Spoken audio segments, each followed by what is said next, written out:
Hello and welcome to the Whistling Podcast. My name is Marian Granoxis. On this episode, we'll continue from where we left off last week. Last week, I read a short article written by Charles Dudley Warner for Harper's Magazine in 1892, in which he discussed whistling women.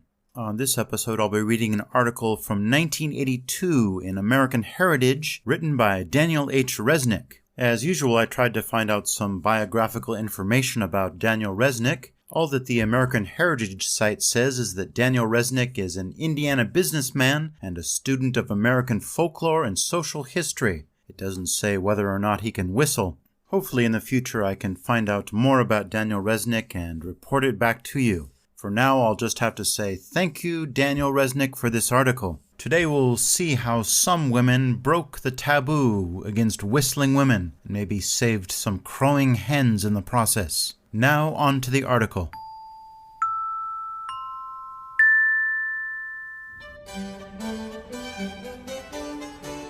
Whistling Women by Daniel H. Resneck. American Heritage, August and September 1982. Volume 33, Issue 5. Whistling women and crowing hens always come to some bad ends. American folk saying. A lady who grew up on a farm near Wabash, Indiana, recently recalled that any unfamiliar crowing from the hen house would cause her father to rush out and identify the offender. Before the week was out, that hen ended up in the oven or the stew pot, according to its age. As a ritual for the departing bird, her father would intone his version of the old saw. A whistling woman and a crowing hen sure don't come to no good end. Needless to say, the lady in Wabash grew up without whistling, but she still questions why you'd lump together a chicken trying out a male call with a maiden who puckers. For reasons we can only guess at, a woman's whistling has figured darkly in popular lore for centuries. These sayings from Britain and France suggest the source of the American two-liner. A whistling woman and a crowing hen is neither fit for God nor men. English proverb. A crooning cow, a crowing hen, and a whistling maid boded never luck to a house. From Scotch Proverbs 1721. Une poule qui chante le coq et une fille qui siffle porte malheur dans la maison. A hen crowing the rooster and a girl whistling bring bad luck in the house. Old French proverb.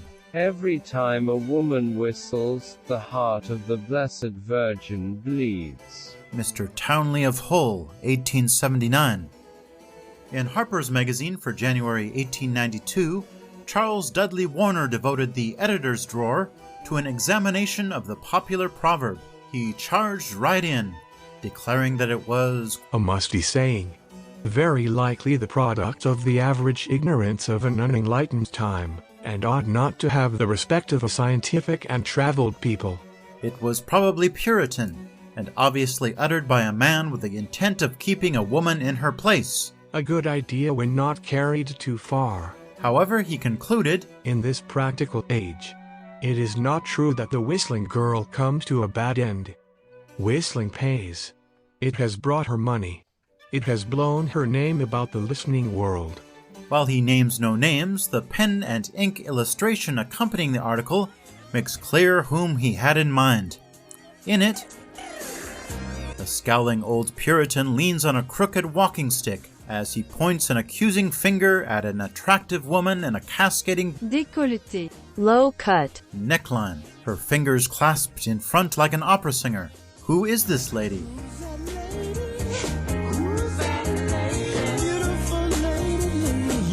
Able to inspire the editor of a leading American cultural magazine to rise to the defense of whistling and women. She is a girl of spirit, of independence of character, of dash and flavor. Scarcely has a non-whistling woman been more famous. She has set aside the adage. She has done much toward the emancipation of her sex from the prejudice created by an ill-natured proverb which never had root in fact. Without a doubt, the good-looking woman is Mrs. Alice J. Shaw, the first and one of the most celebrated of America's artistic whistlers. What we know about Mrs. Shaw comes largely from a broadsheet sent out in 1888 by her business agent, Major J.B. Pond, Everett House, New York. announcing that he has secured for an American concert tour the Queen of all artists as a whistler. Mrs. Shaw will visit the principal cities on her tour, beginning immediately after the presidential election. to attract bookings, the broadsheet reprinted excerpts from the many thousand complimentary notices of the English press. Verifying and using some of the material left out, we get glimpses of a fascinating artist. In her youth, Mrs. Shaw was already a bit different. Little Allie Horton was a tomboy who liked to climb trees, shag stones, and whistle. It was said that her troubled parents shut her up so often that eventually she dropped the habit. Only years later, when she was a discreet member of New York's high society and desperate for a means to support herself and her 4 daughters, did she remember. Whistling seemed to come to me like an inspiration, or a sudden gift. She later told a newspaper reporter, I thought perhaps I could turn it to account for my children's sake. So I put myself under a good singing master and learned whistling, just as a woman with a voice would learn singing. I practiced scales, oh, so diligently. And they strengthened my volume of sound, and increased my compass. I can give a sharp long whistle now of such power that it can be heard 2 streets away.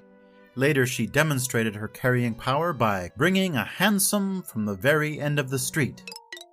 Alright, so what is a hansom? I had to look it up. A hansom cab is a kind of horse-drawn carriage designed and patented in 1834 by Joseph Hansom, an architect from York. So basically, she hailed a taxi.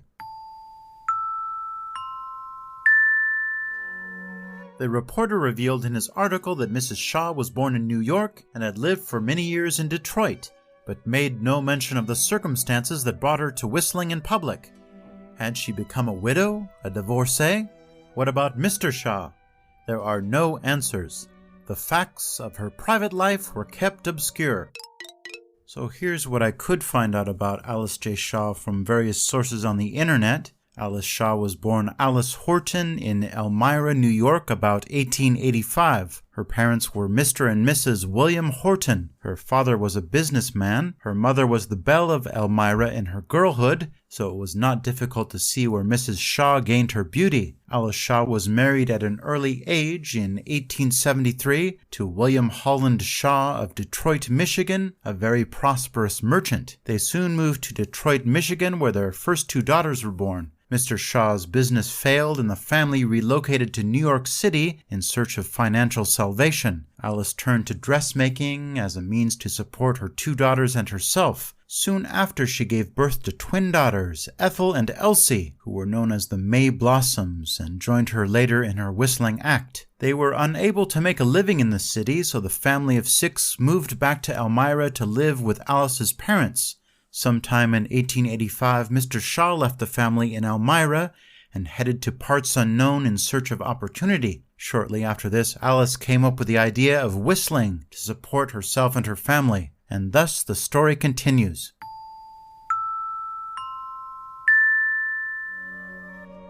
We do know that in late 1886, Mrs. Alice Shaw made her whistling debut in New York at Chickering Hall, appearing before an audience of the wealthy and cultivated in what was probably a benefit performance. She was a striking brunette of about 5'7", with clear dark eyes set in an expressive and mobile face. Elegant in her dress and with great composure, she took her place on the stage beside the piano, which was her only accompaniment. Though the audience must have been seated with her friends and well-wishers, few were prepared for what followed. The purity of her tone, the easy execution of complicated passages, the moods and emotions she was able to suggest, and the compelling volume of sound with which she filled the auditorium all combined to startle and excite her listeners. They had never heard anything like it.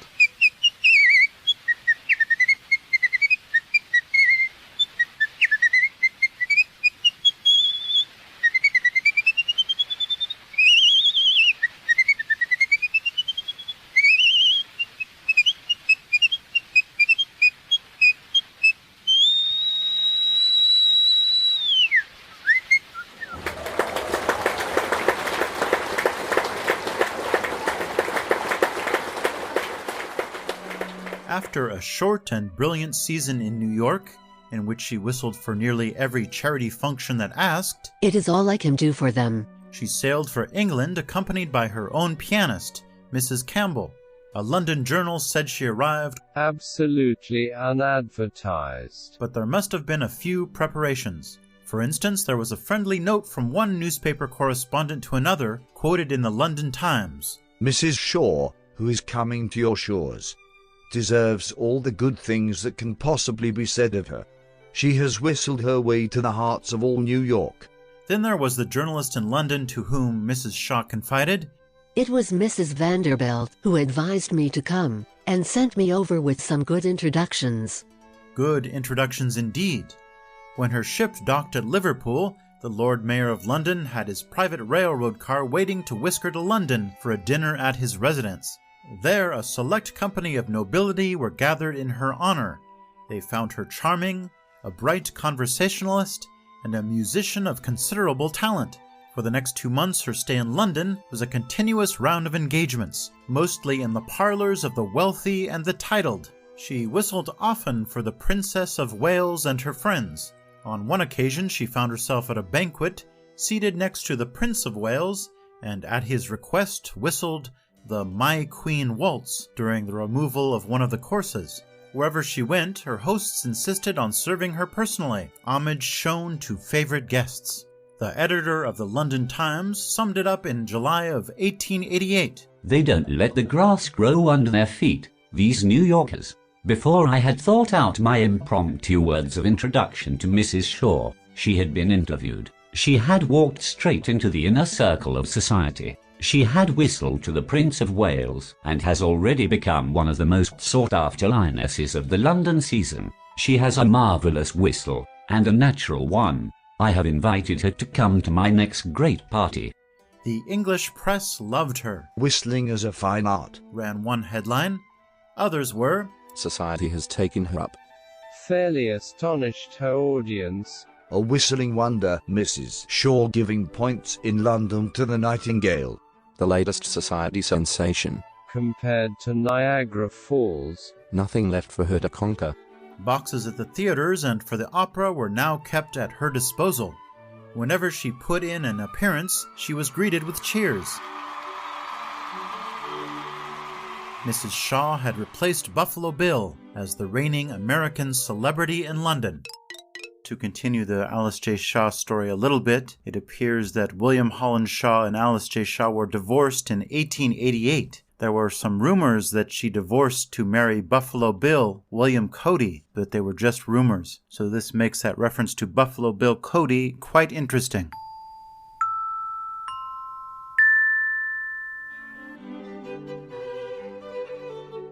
Many people in London have been asked out to hear Mrs. Shaw regarding the whole thing as a joke, admitted the Saturday Review of London, but added, and have come away in simple wonder at the unlooked for display of her powers. They have found her a sound musician and a subtle mistress of her particular art. The critics were impressed that she whistled entirely from the score, exactly as the music was written, and that she achieved wondrous effects, sometimes grave, even sinister, or as often rapturous, soaring, wild.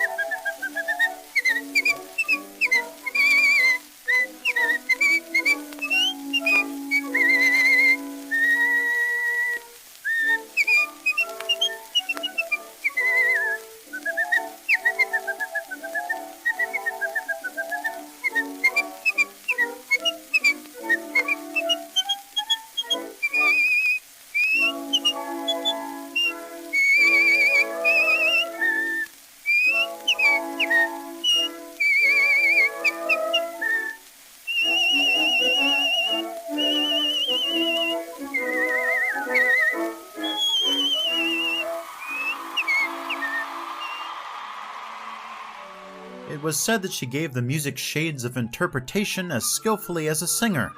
They observed her method, remarking that notes are only sounded with the outgoing breath, yet there is never heard the gasping recovery. One eloquent critic compared her to a magic flute, whose notes burst forth gaily like the laugh of a bobolink, and then sink away soft as the evening breeze.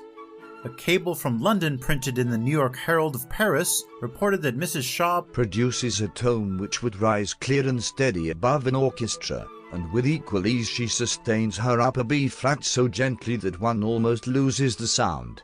A technically minded observer said that her whistle was a most comprehensive instrument, capable of stress, swell, staccatos, trills and tremolos, with a range of 2.5 octaves.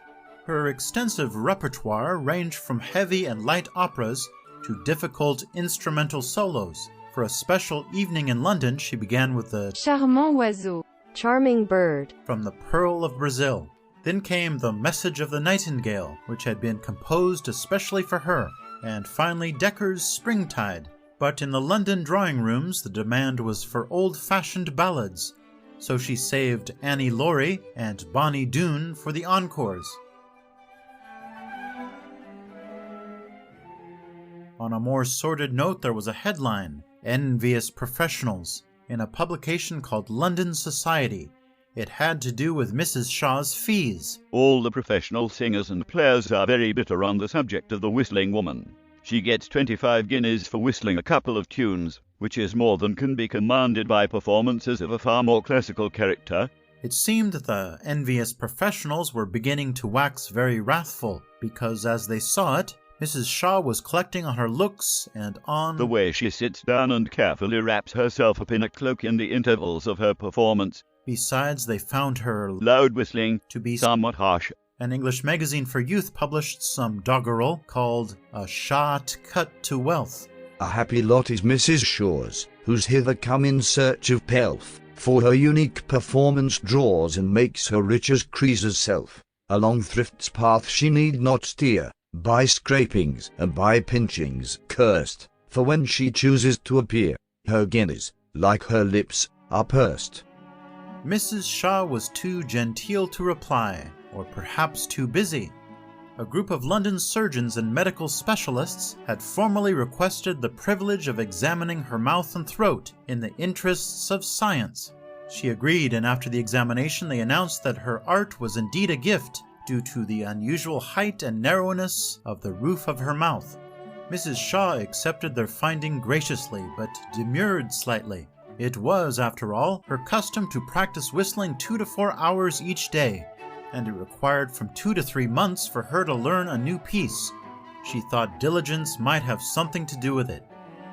Then, once more, science beckoned. Colonel Georgy Gorau of London was the chief European representative for Thomas Edison. He had successfully introduced Edison's speaking telephone in England and played a major part in organizing the Edison lighting industry there. Now in 1888, Edison's improved phonograph was ready for the marketplace. It was electrically driven and used wax cylinders. Up to this point, the Edison cylinder record had been covered with tinfoil. Edison sent a demonstration model to Colonel Gorau in London, and with it a phonogram, a cylinder on which the inventor himself had dictated a message with a jingle. Gorau, agent of my choice, bid my balance sheets rejoice. Send me Mr. Gladstone's voice. Gorau at once proceeded to hold a series of private exhibitions, or parties at Little Menlo, his house in Upper Norwood, Surrey, named after Edison's laboratory. Prime Minister Gladstone was among the first to be recorded and hear his voice played back. Mrs. Shaw was there too. According to the Musical Times, Mrs. Shaw, the American whistler, performed an air in the machine, and it was repeated in all its fullness and volume. Gorau sent his collection of historic wax cylinders to the old man at West Orange, New Jersey, but no one knows what became of these precious cylinders. After her strenuous stay in London, Mrs. Shaw went on to Paris for a week's rest. She had come billed as America's phenomenon, or the whistling prima donna. Before leaving England, she had been dubbed La Belle Siffleuse by a journalist who found a most striking feature to be the wonderful development of the muscles of her chest. Her bust is a beautiful one, and this she attributes entirely to whistling. The purity of her tone, the easy execution of complicated passages, and the compelling volume of sound with which she filled the auditorium all combined to startle and excite her listeners.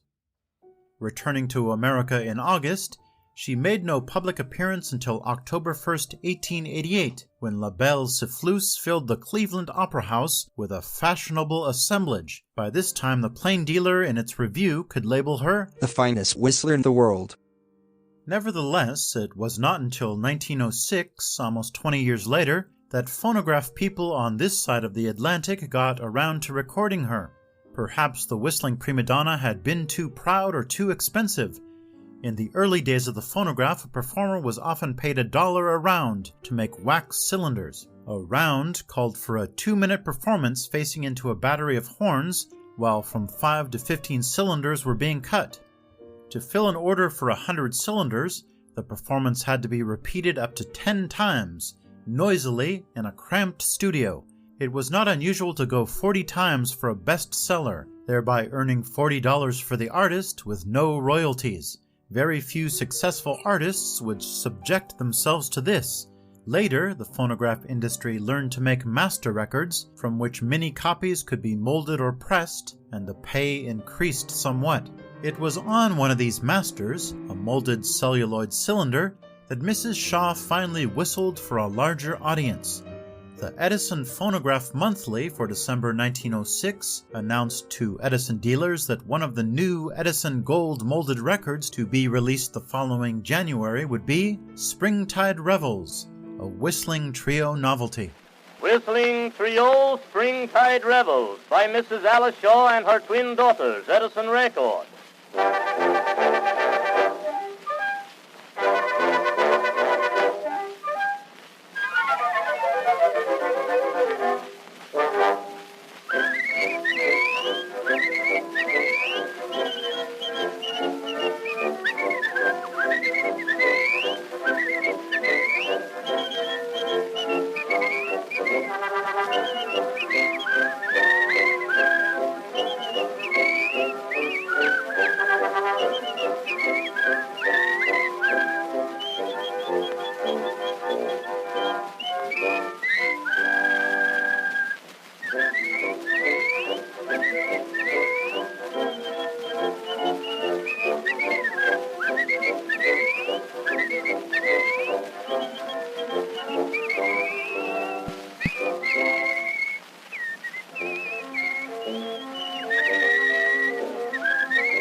Mrs. Shaw, remember, had 4 daughters to support.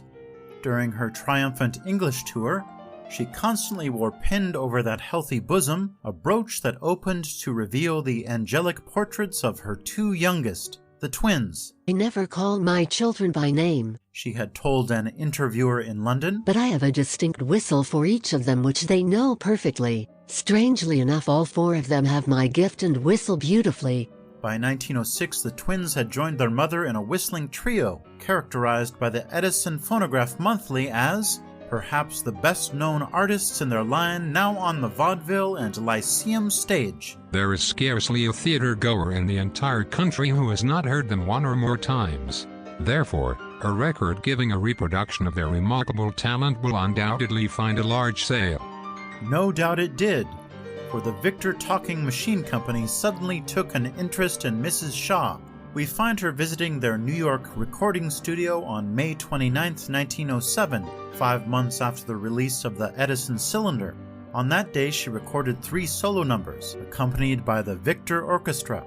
The first and most important was In Venice by Rubens, which Victor released 3 months later as a single-sided disc.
When Victor began to make double-faced records a year later, Alice Shaw's In Venice was among the first releases. 10 years later, in 1917, In Venice was still selling. In that particular 1917 catalog, Mrs. Shaw's solo was listed among 18 whistling records then available. These were followed by 22 records with whistling effects. Elsewhere in the catalog appeared 24 records with bird effects. It was the golden age of whistling. Anyone who had an Edison, a mahogany Victrola, or a Columbia Graffanola in the parlor invariably owned several whistling records among the cylinders or discs stored in the cabinet beneath. By contrast, the 1936 Victor catalog lists only 3 whistling records, no records with whistling effects, and a mere 8 with bird effects. The taste for fancy whistling had waned with the passing of vaudeville. Those who bought Mrs. Shaw's one successful Victor record as late as 1917 must have remembered the thrill of hearing her swell the air with her music. They may have been chiefly motivated by a desire to pay homage. For while it is true that In Venice affords an opportunity for Mrs. Shaw's particular type of bravura performance, lots of trills, staccatos, and quick turns, and though she stays right on the note and her timing is excellent, there is no fire, no feeling. It is tempting to blame her lackluster performance on the limitations of acoustical recording, but the bitter truth is that on the flip side of the record, Joe Belmont's warblings in The Bird and the Brook, played by the Victor Orchestra with whistling effects, are sprightly, liquid, moving. It was simply that the phonograph people got around to Mrs. Shaw too late. Even if the Victor record caught only a hint of her glory, those who heard her whistle in her prime never forgot. As late as 1931, F.P.A., the New York Herald-Tribune columnist, recalled having heard the greatest of professional whistlers, Alice Shaw, who used to be on the big time in vaudeville. She even rated a scholarly reference in the Oxford Companion of Music. The technique of whistling has sometimes been developed to the point of virtuosity. In the late 19th century, the American Mrs. Alice Shaw was a famous whistler, known as La Belle Siffleuse. Indeed, Mrs. Shaw is the only artist named in a somewhat lengthy treatment of whistling in that well-known reference book. To finish up on the life of Alice J. Shaw, I'd like to quote from an article in Mediated Signals called Mrs. Shaw Conquers the World, or Adventures in 19th Century Discography. Quote, in 1889, Alice J. Shaw's act reportedly earned her $25,000, a huge sum at the time, but by 1903 she and her 3 youngest daughters were living with an aunt in Upper Manhattan. Although she was still performing in theaters, by this point she was living paycheck to paycheck. In 1907, already a fading star, she made her only confirmed commercial recordings. She died on April 22, 1918, at her home in Brooklyn. After a funeral in New York City, her body was brought back to her hometown of Elmira, New York, for burial. Although the Elmira Star-Gazette carried a prominent article about her, albeit on page 10, the New York Times announcement of her death was much more succinct. Quote, at her residence, Alice J. Shaw, funeral private, omit flowers. Unquote. Just one more little addendum. It appears that Alice J. Shaw was almost married a second time to David L. Howell, but he died in 1907 before their wedding. Rest in peace, Alice J. Shaw. Even if her heavenly music is only a hazy memory, Alice J. Shaw should be remembered as a trailblazer. After her came a succession of notable female whistlers whose strains still enliven the air. There was Sybil Sanderson Fagan, a young thing out of Springfield, Ohio, who went to New York in 1917 to demonstrate her amazing talent. She could whistle brilliantly with 2 pinky fingers thrust into her mouth for volume and tone control.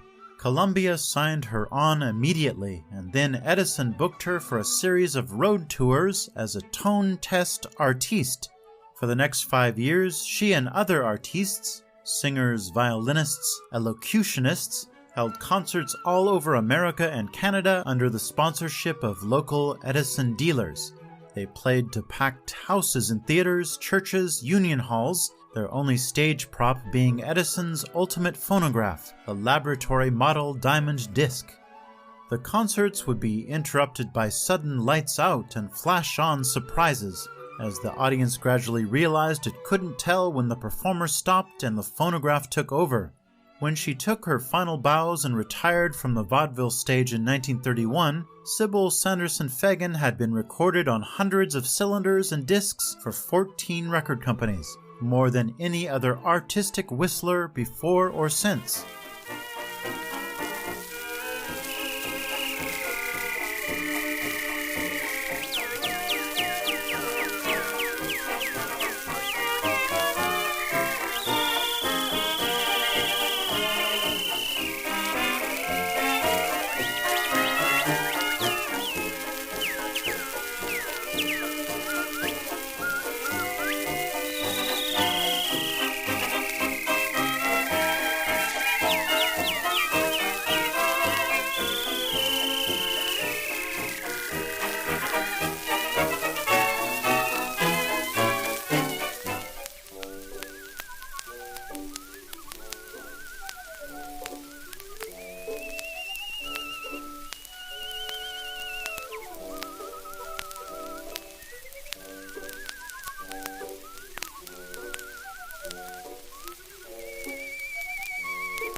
While Mrs. Shaw was still fascinating Lyceum audiences in the mid-1890s, a young lady graduated from the Detroit Conservatory of Music, having done special work in voice and sight reading. She yearned to be an operatic diva, but had strained her voice so seriously as a student that she was told she must never sing again. So Agnes Woodward took up the serious study of whistling.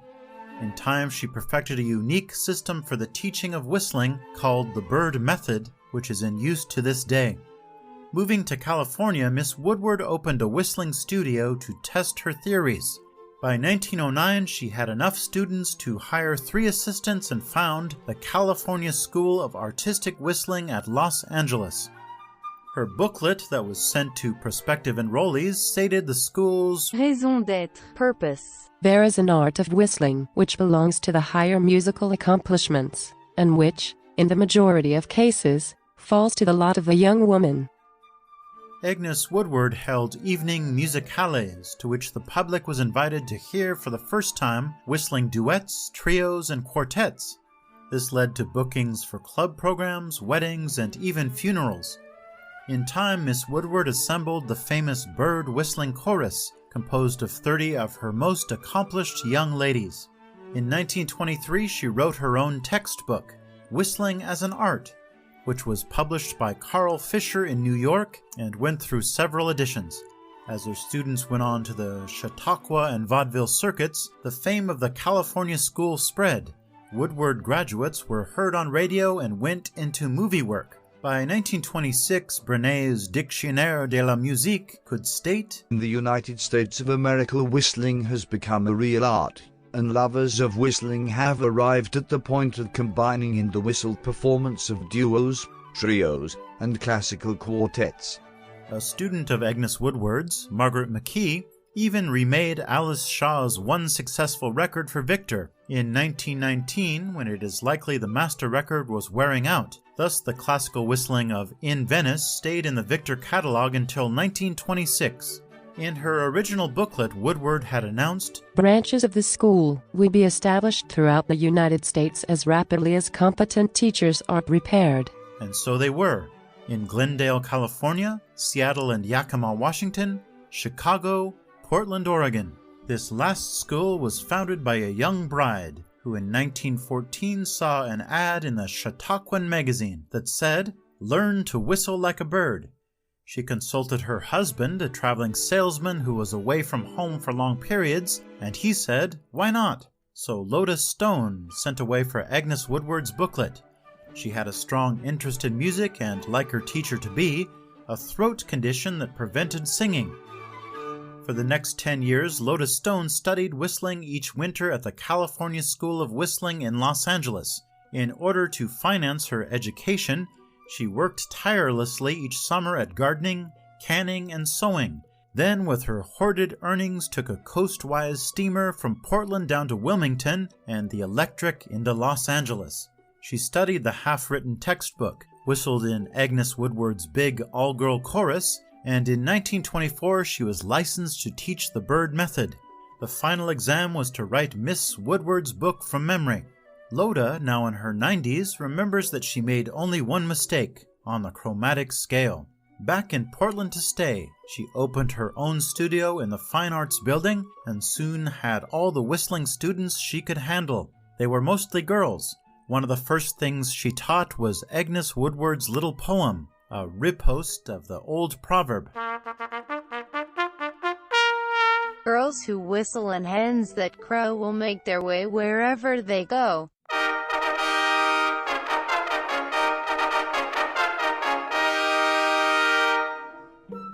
And they did too. Lotus Stone still talks about my whistlers.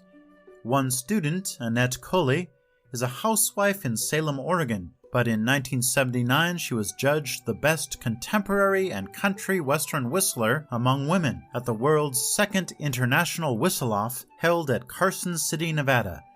A judge for this annual event was another of her students, Clifford W. Pratt, who teaches adult classes in whistling and recently published The Whistling Book. Both use the Bird Method, of course.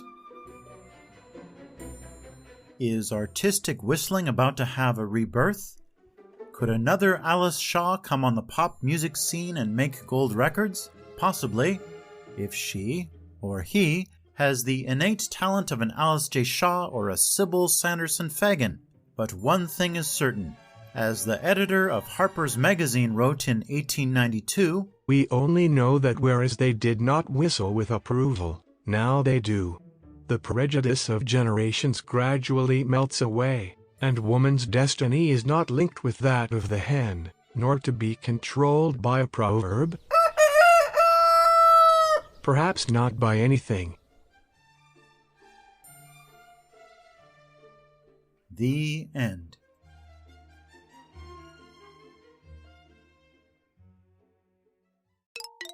There will be more to say about whistling women in the future. Of course, Alice J. Shaw was not the only woman whistler at the time, but she did become the most famous and inspired those after her. Thank you for listening, and I'll see you next time on the Whistling Podcast.